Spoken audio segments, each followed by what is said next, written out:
Bonjour, bonjour à tous. Là aujourd'hui nous sommes en face d'un cas de striure brune. Ceux qui font dans le manioc savent de quoi il s'agit. C'est un virus qui met très mal les producteurs de manioc. Bon, pour une deuxième fois, parce que j'ai déjà fait une première vidéo où j'ai parlé de ceci. Comment est-ce qu'on pouvait réduire son impact sur nos plants de manioc. Il est conseillé dans l'ancienne technologie de simplement enlever le plant et de le détruire hors du champ.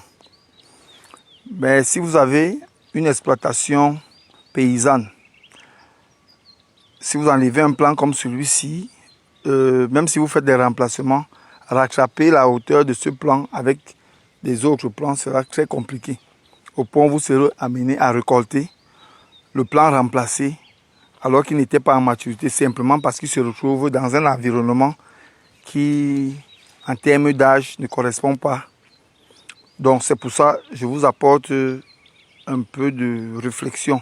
C'est pas comme si peut-être ce qui avait d'abord été dit était entièrement faux, mais c'est des solutions palliatives que nous pouvons adopter lorsqu'on est face à ce cas de figure.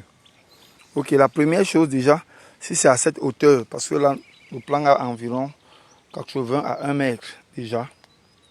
Si c'est à cette hauteur que vous constatez ceci, vous avez simplement besoin de faire une taille de tubérisation d'abord. Taille de tubérisation, c'est simplement de casser les bouts de vos plants. Une fois ces bouts cassés, vous allez toiletter. Vous allez toiletter le reste du plant. Vous allez toiletter. C'est ça le toilettage. En fait, j'ai enlevé toutes les feuilles qui étaient pratiquement au sol.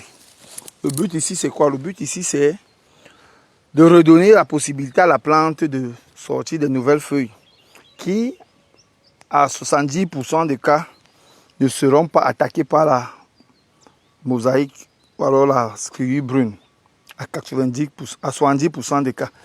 Donc si vous avez fait ce toilettage sur 100 plants, lorsque les nouvelles feuilles vont ressortir, vous aurez 70% de chances de tomber sur, d'avoir les plants qui sont plus attaqués par la mosaïque. Je vais vous montrer un cas palpable où j'ai cassé, j'ai légèrement toiletté, j'ai même pas entièrement toiletté, mais vous verrez que les nouvelles feuilles ne sont pas attaquées. Regardez, ça c'est le plan initial. Vous voyez comment il est attaqué de mosaïque.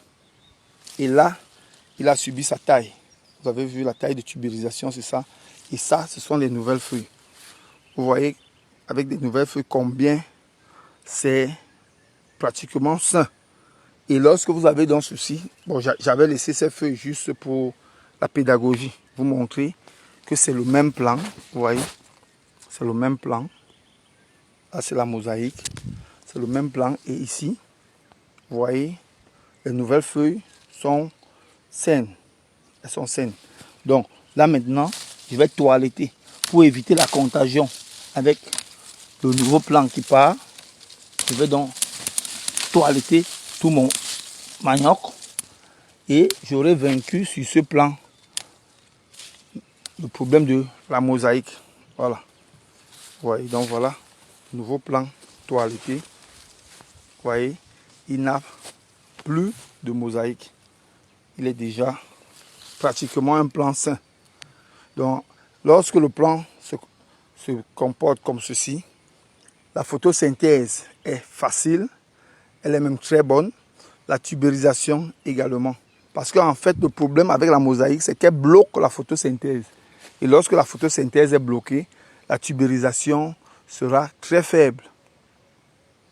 Donc voilà un peu cette petite pédagogie que j'ai voulu qu'on partage. Ne dites pas que j'ai dit que la mosaïque, on pouvait la soigner, on pouvait... Non, je répète encore que ce sont des astuces qu'on peut adopter si on ne veut pas détruire son plant en champ.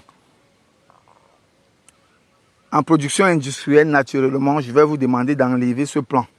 Mais en production paysan, c'est un gros retard. c'est une perte inutile. On peut procéder comme ceci et sauver le plant.